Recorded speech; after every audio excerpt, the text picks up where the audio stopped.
Since May 2012, we've had over 940 clubs join our project, representing 620,000 players and 53,000 coaches. The NSCAA is delighted to have Freya Coombe, Senior Lecturer in Sports Psychology and Coaching at Buckingham University, to present today's topic, Motivation and Building Competence in Youth Players. Freya is a Senior Lecturer in Sports Psychology and Coaching at Buckinghamshire New University in England, and combines working in sports science with soccer coaching and performance consultancy. He graduated with a bachelor's from Staffordshire University and a master's in sports science from Manchester Metropolitan University. Freya has achieved the UFB coaching license and has worked for Port Vale, Reading, Oxford and Chelsea. Freya has also been a football development officer for the English FA, a sports scientist and technical director for Reading Girls Centre of Excellence, and associate trainer for Lane 4. She has also been an NSCAA convention clinician and published in the Soccer Journal.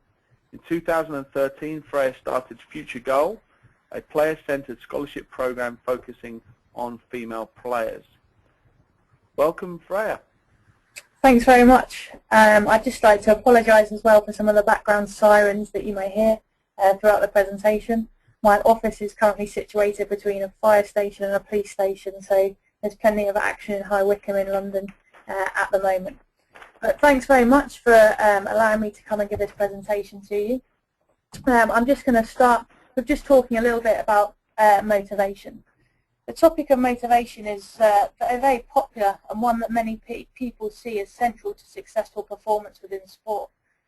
Quite often people see it as the coach's job to motivate their players, but ultimately it's the coach that sets the conditions for players to be motivated, rather than the coach being directly responsible for that motivation themselves. So the highlight of today's presentation really is to look at how we can set that and create those conditions that will motivate our players, and setting up motivational climate to help give people a positive experience within soccer. I'll be grateful to any of you if you've got any questions, but I'll look to answer those at the end of the presentation. What we'll look at is motivation, and there are two different types of motivation that you might have. Quite often people refer to it as extrinsic and intrinsic motivation.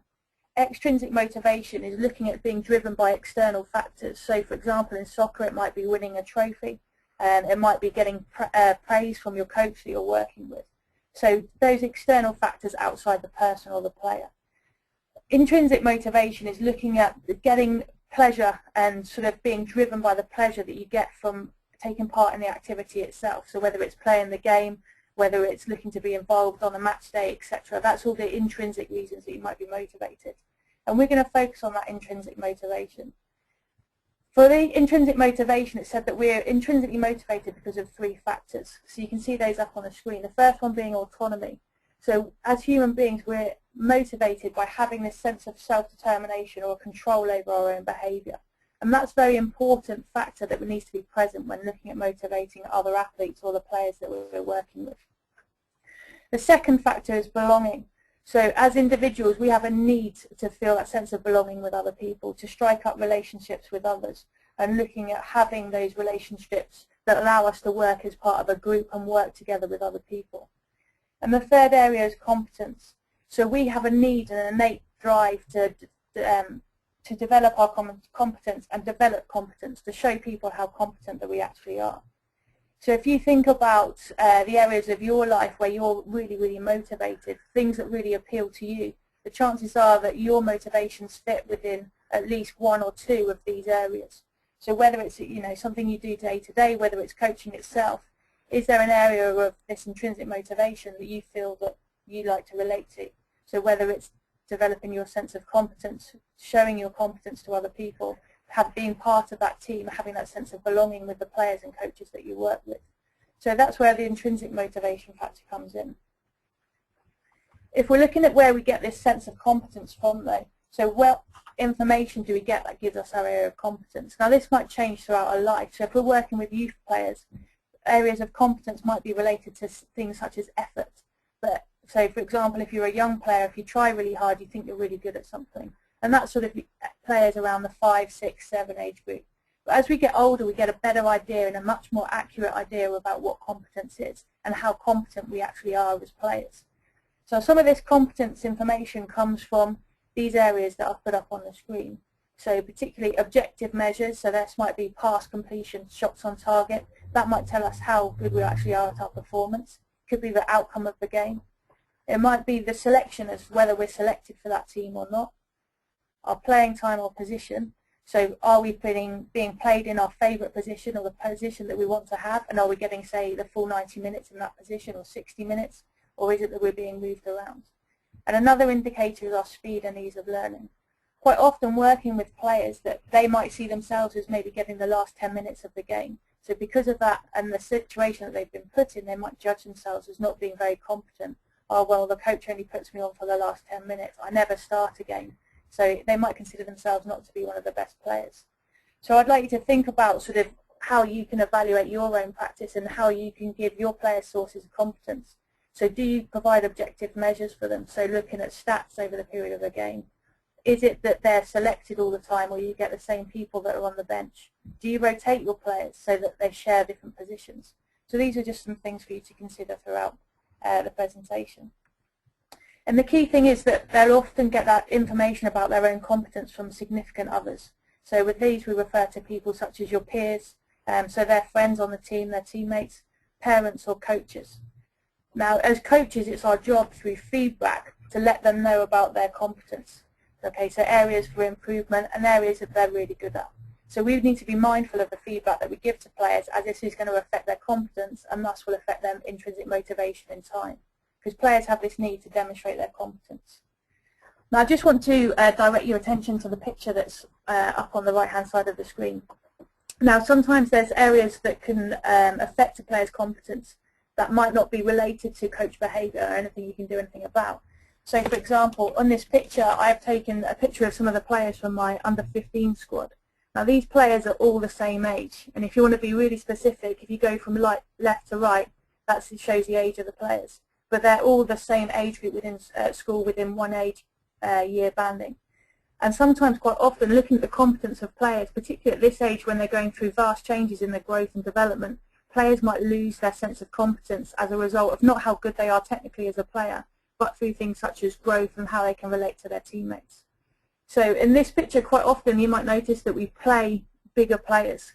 Well, actually, if we give players that are bigger more game time, then it might show that they're getting greater selection, they're getting more playing time, their positioning's better. So quite often that might lead to smaller players who might just need a couple more years to develop, to actually being forgotten about and not feeling as motivated or feeling as competent just because they're smaller. So we just need to be aware of that also within their growth spurts. So sometimes a player might be technically very good, might have been physically very sort of accurate and very fit, but then they have a growth spurt and they need to learn how to work with their body, work with the changes that have happened to their body. They lose coordination during their growth spurt, and then this might affect their competence because they can't move in the same way that they previously have done. So just something to bear in mind is looking at the growth spurt of your players, particularly sort of windows of opportunity. But we'll save that for another session, just something I wanted to put in there just to remind you of. So looking then forward at sort of our sources of competence, very central to sort of competence motivation is achievement goal theory. And this is looking at how we demonstrate competence within sport and how we view our success. Now there are two different ways of viewing success, and one is called mastery, which is often termed as a task, and the other one is performance, also referred to as ego. So if I start with mastery, this is when an individual is motivated to master that situation or a skill, and their success is based on personal improvement and learning. On the flip side of that is performance, where success is judged on the outperformance of other people. So if we think about a 100-meter sprint, if you take the mastery approach, the player or the individual that's taking part in that 100-meter sprint will be looking for a good time, and they'll be looking to get the quickest time that they can or the best time that they can. If you're looking at the performance environment or an ego environment, that player at the start line will be looking to outperform other people. They won't be too worried about their time, they'll just be looking on and focusing on winning the race. So there's two different approaches and two different orientations that we can look at with regard to our motivation. Now, if we're looking at this, why should we sort of take a mastery approach? Because that's what I'm really going to focus on this session, is how we can take a mastery approach and why it should be sort of central to our theory and going forward. If we're looking at the characteristics of mastery and ego-oriented players, so remember that ego and performance are the same. So mastery and performance, or task and ego-oriented players, are the same things. If we're looking at positive behaviours, these take place in a mastery environment. So when we encourage and we set the conditions as coaches that success is all about being sort of and self-improvement, so being better than you previously have been, demonstrating learning. So this is the environment that we're talking about. We're also talking about an ego environment when competence levels are high. So when the individuals have belief that they can succeed at a particular time. So within this environment, so a mastery environment and an ego environment when the competence is high, we generally find that players persist a bit longer. They set themselves more challenging tasks, so they might trial and error and try different things within the training session that will help them to succeed. They really engage in training and give their best effort all 100% of the time, and they perform up to their potential on a consistent basis. What you might find on the flip side of that, so on the second column, is within an ego environment, so when the coach sets this environment or the conditions where they really value being outperforming other people. So that's what success is if you're better than your teammates, that's success for you. Now that's great if you're the best person. But if you have a low opinion of your own competence or a low perception of your own competence, i.e. you don't think you're as good as other people around you, then it might be consistent with some of these behaviours. So for example, if you know you're not the best, but the coach values that you're better than other people, that might give you a little sense of anxiety, and you might not be very confident about beating your opponent, which can lead for you to drop out in sport. So if you see your coach as valuing all the best players within the team and you're not one of those best players, then you might sort of affect your self-worth and think, you know what, I'm not very good at this, I might go and play a different sport. It could be like you're more likely to blame others and cheat. Now this is something that I have done in the past, particularly now with my age, still playing soccer with girls that are sort of 21, 19. They're a lot faster than me. If it's a case of having a foot race with these girls, I'm very ego-orientated naturally, I might be more inclined to cheat and try and beat them by cheating because I know that I'm not going to do it. But working with youth players, this isn't the sort of behaviour that we really want to promote within soccer. We want people to try their best in self-improvement. It could be that they drop out of sport completely, so maybe go and play another sport that they perceive themselves to be better at, or the coaches set different conditions. Or this is an interesting one, that they choose related challenges that are too hard or too easy. Now they might choose a really easy challenge because it's something that they've shown that they can be good at and they'll have success because they've completed that challenge. But interestingly, they also choose challenges that are sometimes too hard because they're not expected to have success at it. So it doesn't matter that they fail and everyone else in the group fails. Okay, it's because they're not expected to have that success. So it's a case of protecting their own sort of sense of self-worth. And actually they haven't tried a medium challenge that is maybe just going to stretch them a little bit, but actually it's going to, but they'll have success at it in the long run if they keep persevering at it. So sometimes it's safer and they protect their own identity by taking something that they're never expected to achieve, never expected to complete, and therefore they don't look silly when they haven't completed it. So you can see that there's two positive environments, so the mastery environment and an ego environment, but only when competence is high. So if you're thinking about mixed ability players that you might have in your group, being the best can only really refer to maybe 1, 2 or 3 players in your group. The others aren't going to be the best. So all the other players within your category will fall in that maladaptive behaviours if they're feeling that sense of a performance climate or an ego climate around them. So as a coach, it's really in your best interest to try and create this mastery environment that you've got around you. Now, that's not to say that it doesn't mean that players won't want to win the game. They will do that. But that it's looking for self-improvement and to create that environment where mastery is key. So they're looking to learn and they're looking to improve all the time. If we're just looking at the next slide, which doesn't seem to be turning to. Let me just jump on there, see if I can get this full slide. How about that? Perfect. Thank you very much. Okay, so we can see sort of two areas that we've got. So looking at creating this mastery environment and looking at creating a performance environment. So we can refer to it as the target approach, with target, the acronym that you see on the left-hand side. Within a target approach, a coach is able to distinctly manipulate the environment to create this mastery environment or to create a performance environment. And this acronym will show you how you can change the environment at each little area to try and create that mastery environment where the athlete perceives that it's all about self-improvement and success is all about learning and skill development. When you've got that in place, then they're going to be intrinsically motivated and they're looking to take part and succeed.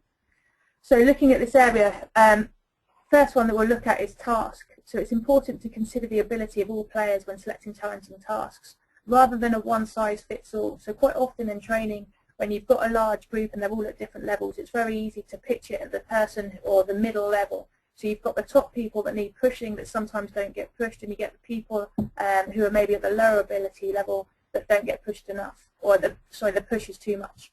So can you come up with different activities or that will enable people of different abilities within the group to be challenged? The second one, which I don't know how much is done, but it's something that since knowing about this area, I always try and do within my sessions, is to give players authority and to develop opportunities for leadership within the session. So allow players to make the decision in terms of which direction the session is going to go to. Give the players that opportunity to make decisions to organise the groups themselves, to get on and do the task. What do the players think is important to work on in training that session, and why do you do it? You'd be quite often quite surprised at how accurate the players' perceptions of what's going on, the areas that they need to improve upon, and how accurate they are in terms of going forward. The recognition, it's very important to recognise individual progress and try and do it privately, rather than having everyone in front of the whole group and talking about areas that they need to work on and where they've done well. Try and have these conversations on a one-to-one basis with the group. Therefore, it's private to them. It's all about their own improvement, their own learning. This next one is grouping. So looking at providing opportunity to create different groups of mixed ability that focus on cooperative learning and peer interaction. Quite often we'll just take people and take all the best players, go in that group, and all the worst players will go in that group, or the lower ability players go in the second group.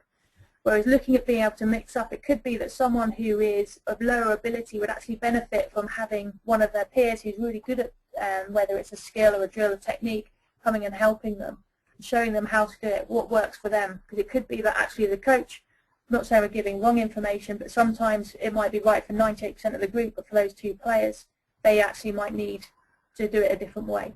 So having players work together, it gives them that sense of autonomy, having control over what they do. It incorporates that belonging that we've got, and we mentioned intrinsic motivation, and that will allow them to improve and to sort of show learning from that activity. Again, sort of allow players to evaluate themselves. That's really important, and base all evaluation on improvement and effort rather than outcome and performance. Okay, so whether you're asking them to do, for example, keep-ups, asking them to come up and do some keep-ups at the start individually as groups. Okay, well, can you improve your score? And then asking players to feedback and evaluate whether they've improved themselves, rather than looking at, okay, who did the most in the group? Brilliant, have another go. Who can beat his score? Who can beat her score? Okay, so looking at evaluation should be private and should come from the player themselves. Again, the players really enjoy taking part in their evaluation. And the key thing as well is allowing time for individual practice and improvement. Quite often we'll allow 20 minutes for everyone within the group to work on a particular skill, and then if they haven't completed it within that 20 minutes, it might be a case of, okay, we'll go home, okay, and have a little practice, or before you come to the session, can you do this? Where actually players might need different times to spend on different activities. So can you build time into the session where the players arrive, whether it's 15 minutes before the session, whether it's at the end, and you give that time, you allow time for that player to work on individual improvement. And it might be something that's related to the session, but it might be something that's completely different. So the players that I work with all have a different goal that they need to work on, and some of them are similar to other people, so they might go off into groups of 3 at the start of the session, and it might be that they need to work on their agility for a little bit. I've got players that need to work on their first touch, so they split themselves up and they spend time at the start of that session, and they have 20 minutes every week, every session every week that they allow to go and work on their own areas for individual improvement. So rather than saying, okay, well, we've done that bit, now we need to move on, now we need to move on. So making sure we allow that time. So this will create a very mastery-led approach to performance. And with that approach, then we can have that positive effect on motivation. The other side I won't go into in too much detail, because a lot of the time it's the opposite side of the mastery approach, so looking at performance, also known as the ego orientation or ego approach. So this is exactly the opposite. So this will very much try and promote that ego environment. Now, it's important to note that the ego environment isn't bad. Okay, we do want to create that sense of competition. We do want people to look and see if they can perform better than other people.